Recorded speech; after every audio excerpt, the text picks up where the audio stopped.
ঝিনাইদহের কালীগঞ্জে ১১ নম্বর রাখালগাছি ইউনিয়নের কুল্লাপাড়া বাজারের ৪টি হাটচাঁদনি আছে, যার উপরের টিনের চাল, লোহার অ্যাঙ্গেল এগুলো নষ্ট হয়ে গেছে। বিস্তারিত থাকছে স্টাফ রিপোর্টার রাজু আহমেদের তথ্য ও ভিডিও প্রতিবেদনে। এখন কথা বলতে যাচ্ছি ১১ নম্বর রাখালগাছি ইউনিয়নের ৯ নম্বর ওয়ার্ড কুল্লোপাড়া বাজারের ব্যবসায়িক সমিতির সেক্রেটারি জনাব শাহরিয়ার আহমেদ সানি। তার কাছে আমরা শুনবো বাজারের হাটচানির বিষয়। বলেন। আমাদের বাজারে যে চানিগুলো আছে সম্পূর্ণ অকার্য হয়ে গেছে।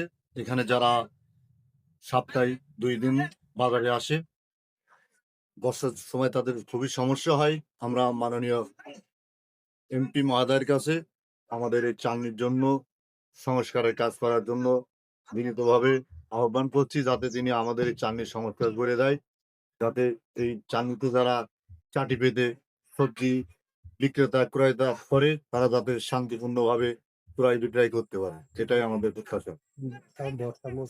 বর্ষা মৌসুমে তাদের খুবই ভোগান্তি হয়, অনেক সময় শাকসবজি নষ্ট হয়ে যায় ক্রেতা না থাকার কারণে। তারা একাধিকবার আমার কাছে অভিযোগ করে।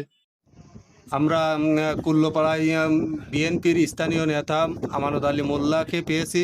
আমরা এখন হাটচান্নি সম্পর্কে তার কাছে কিছু তথ্য এবং কথা জানতে চাচ্ছি। বলেন আপনি। বিসমিল্লাহির রহমানির রহিম।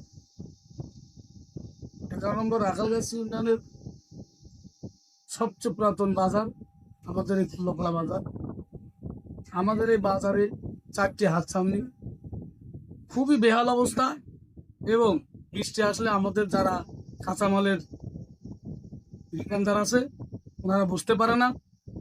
তাই আমি বাংলাদেশ জাতীয়তাবাদী দল বিএনপির পক্ষ থেকে আমাদের ঊর্ধ্বতন নেতৃবর্গ যারা আছেন ওনাদের কাছে আমি আকুল আবেদন করছি, এবং আমাদের এমপি মহোদয় আছে ওনার কাছেও আমরা আকুল আবেদন করছি, এবং আমাদের টিওনো ম্যাডাম উনি অত্যাধিক সহায় ব্যক্তি, ওনার দৃষ্টি আকর্ষণ করছি উনি যাতে আমাদের, এবং আমাদের একটি দরখাস্ত দেওয়া আছে ওনার বরাবর।